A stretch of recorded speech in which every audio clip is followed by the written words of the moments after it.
बिस्मिल्लाहिर्रहमानिर्रहीम। अस्सलाम वालेकुम व्यूअर्स, उम्मीद है कि आप सब लोग बिल्कुल खैरियत से होंगे। कुरान पाक में अल्लाह ताला ने रिस्क की दो नेमतों की कसम खाई है, एक इंजीर और दूसरा जैतून।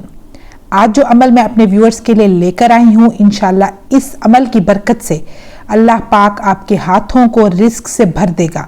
और आपके हाथ कभी अगर आप चाहते हैं कि अल्लाह पाक आपको रिस्क, माल, इज्जत, आबरू और आफियत के साथ रखें, तो ये अमल कर लें। बहुत मुख्तसर अमल है, इस अमल को करने में ज़्यादा से ज़्यादा 5 मिनट भी नहीं लगते। ये अमल आपने बाद नमाज इशा करना है।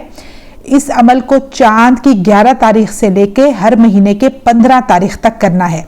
मैं ये अमल साल के 12 महीने करती हूँ। मैं आपको इस अमल के करने का तरीका बताती हूँ।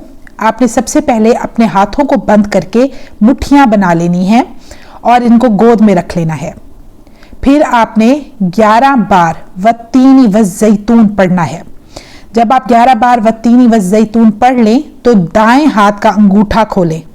फिर इसी तरह दोबारा 11 बार वत्तीनी वज़ैतून पढ़ें और शहादत की उंगली खोलें। फिर दोबारा वत्तीनी वज़ैतून 11 बार पढ़ें और तीसरी उंगली खोलें। इसी तरह करते हुए आपने दाएं हाथ की 5 उंगलियां खोल लेनी है। इसके बाद आपने दोबारा 11 बार वत्तीनी वज़ैतून पढ़ना है और अपने बाएं हाथ की छोटी उंगली को खोलना है। फिर इस तरह से दोबारा 11 बार वत्तीनी वज़ैतून पढ़ना है और 7वीं उंगली खोलनी है। इस तरह करते करते आप 10 की 10 उंगलियां खोल लेंगे।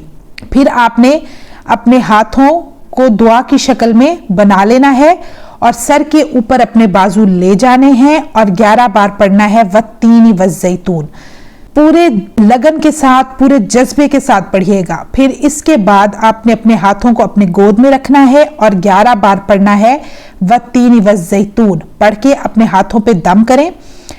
फिर अपना दायां हाथ अपने बाएं कंधे पर फेरेंगे और अपना बायां हाथ दाएं कंधे पर फेरेंगे और फिर पूरे जिस्म पर आपने अपने हाथ फेर लेने हैं और अल्लाह पाक से दुआ करनी है। बहुत मुख्तसर अमल है, पूरे दिल के साथ कीजिएगा और फिर आप देखिएगा कि अल्लाह पाक आपके रिस्क, माल, इज्जत, आबरू में किस तरीके से इजाफा करते हैं। मुझे दीजिए इजाज़त, इंशाल्लाह मैं फिर हाजिर होंगी। अपना ढेर सारा ख्याल रखिएगा। अल्लाह हाफिज़।